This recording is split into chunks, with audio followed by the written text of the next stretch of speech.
এই যে সেনাবাহিনী অফিসারদেরকে ট্রাক বাসে করে নিয়ে যাওয়া হয় আইসিডিতে, ওরা কি রাগে খেপা না?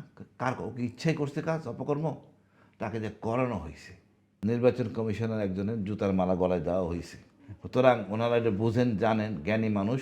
আমরা কি বিএনপি ছিলাম না? এখন ঘুরে যাচ্ছি, কারণ এই তো আচরণবিধি ঠিক নাই তো।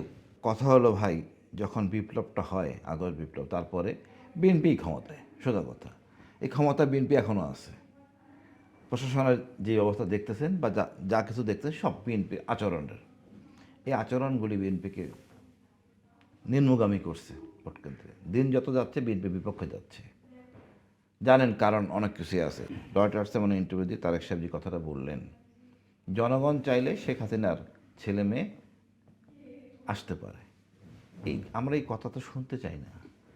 যে নির্যাতন নিপীড়ন করা হয়েছে, আমার মনে হয় এই সম্বন্ধে ওনার বিস্তারিত জ্ঞান জানা নাই।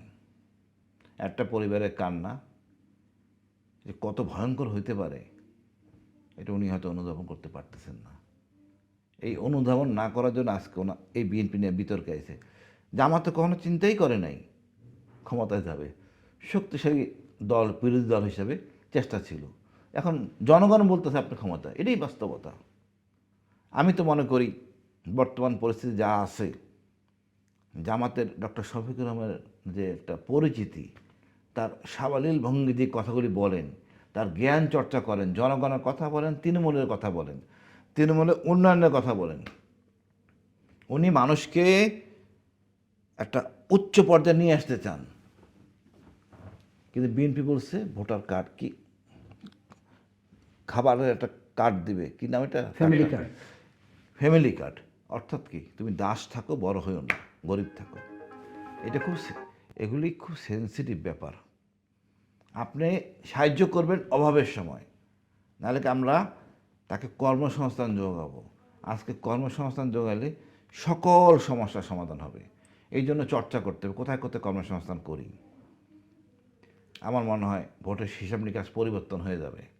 না, আমার যেটা আনন্দবাজার বলছে ঠিক বলছে।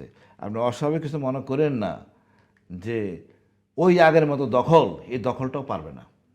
আমি যে মনে করি এই বিপ্লবের পরে বিচার ব্যবস্থা যা হয়েছে, দেখেন পুলিশের লোকদের বিচার হচ্ছে, সেনাবাহিনীর কর্মকর্তারা ডিজিএফআই যারা তো দুষ্ট ছিল তারা পলাইয়ে গেছে, তা একটু ভারতে। সুতরাং এরপর আর কেউ অপরাধ করবে বলে মনে হয় না।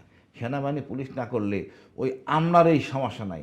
আমলা যারা ছিল ধরাছোঁয়ার বাইরে, এবার যদি ঝামেলা করতে চায় বিপ্লব আমলাদের বিরুদ্ধে হবে, চরম সংস্কার করা হবে। আমার মনে হয় আমলারা এই চান্স নেবে। তারপর কিন্তু নির্বাচন কমিশনের একজনের জুতার মালা গলায় দেওয়া হয়েছে। সুতরাং ওনারা এটা বুঝেন, জানেন, জ্ঞানী মানুষ। আমার মনে হয় এই করা সাহস পাবে না। তারপরও আমি একটু মানে একটু শঙ্কা। শঙ্কিত হালকা আছি। গোয়েন্দা সংস্থারা যদি দুষ্টামি করে, এটা অ্যাটর্নি, এই যে রিটার্নিং অফিসারদের বললো না এটা দিয়ে না এটা দেন, এই ধরনের মাতব্বরিবাদ চলবে না, করতে দিব না। আমরা যোগাযোগে থাকবো সবার সাথে। আমার কথা হলো তৃতীয় লঙ্গের কেউ জিতুক, আমি তাকে সেলুট করব। ভোটে জনগণ যাকে চাইবে তাকে আমরা সম্মান দেখাবো। আমরা কেন সম্মান দেখাতে লজ্জা পাই জানেন? যেহেতু আমরা রাজনীতির ভিতরে ঢুকে যাই, আর্মির লোকেরা, যার জন্য আমি একটা কমপ্লেক্সে ভুগি। নো, আমার কাছে এটা না। আমার কাছে বেরাকে, আমি ক্যান্টনমেন্টে থাকবো, দেশের প্রতিরক্ষার জন্য কাজ করব, কারণ কোন দলকে রক্ষা করার জন্য না। গৃহযুদ্ধ থেকে যাওয়ার অবকাশ নাই, এই শক্তি সামর্থ্য কোনো দলের নাই। আচ্ছা, আছে আওয়ামী লীগের, ভারতের। আমরা এটাকে প্রশ্রয় দিব না। এখন শোনা যায় যে এই ভারতের সন্ত্রাসীরা বাংলাদেশে প্রবেশ করছে। নির্বাচনের দিন দেখেন জামাত কিন্তু একটু বদনাম আছে, মারমুখী এবং ট্রেন জ্ঞানী। বিএনপি 16 বছরে কিন্তু ছাত্র দলকে সেভাবে ট্রেন করতে পারে নাই, নতুন রক্তের ছাত্রদের আনতে পারে নাই, একটু পিছিয়ে ছিল। এই জন্যই সকল ইউনিভার্সিটিতে তাদের একটু সমস্যা হয়েছে। আর চরিত্রের প্যাটার্ন তো ভিন্ন, দুইটার প্যাটার্ন ভিন্ন। জামাত মনে করে বা শিবির মনে করে দেশের জন্য কাজ করতেছি নিবেদিত হয়ে, মারা গেলে শহীদ। তা আমাদের চাওয়া পাওয়া কি? আমরা তো শহীদ হইতে চাই বাংলাদেশ মানে মুসলমানরা। আর আমি মনে করি না গৃহযুদ্ধ, দেখেন আমি মনে যত অনৈতিক আদেশ দেখ না কেন কেউ মানবে না। এরকম আমরাও করছি। তৃণমূলী অফিসাররা একটা শিক্ষা পাইছে যে সিনিয়রদের কথা শুনে আমরা বিপদে, এই যে সেনাবাহিনী অফিসারদেরকে ট্রাক বাসে করে নিয়ে যাওয়া হয় আইসিডিতে, ওরা কি রাগে খেপা না? কার ও কি ইচ্ছাই করছে কাজ অপকর্ম? তাকে যে করানো হয়েছে,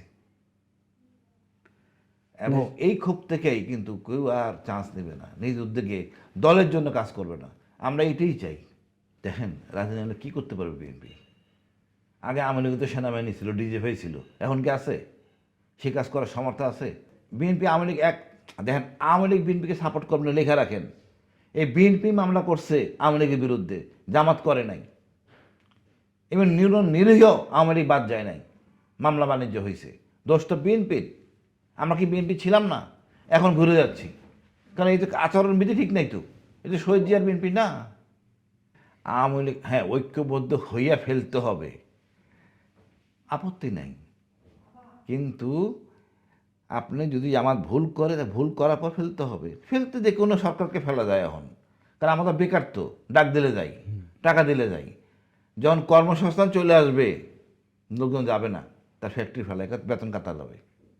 আমাদের কর্মসংস্থান করলে আজকে এইসব অশনি সংকেত বা এই ধরনের মানে হিংস্র রাজনীতি আমাদের থাকা উচিত না।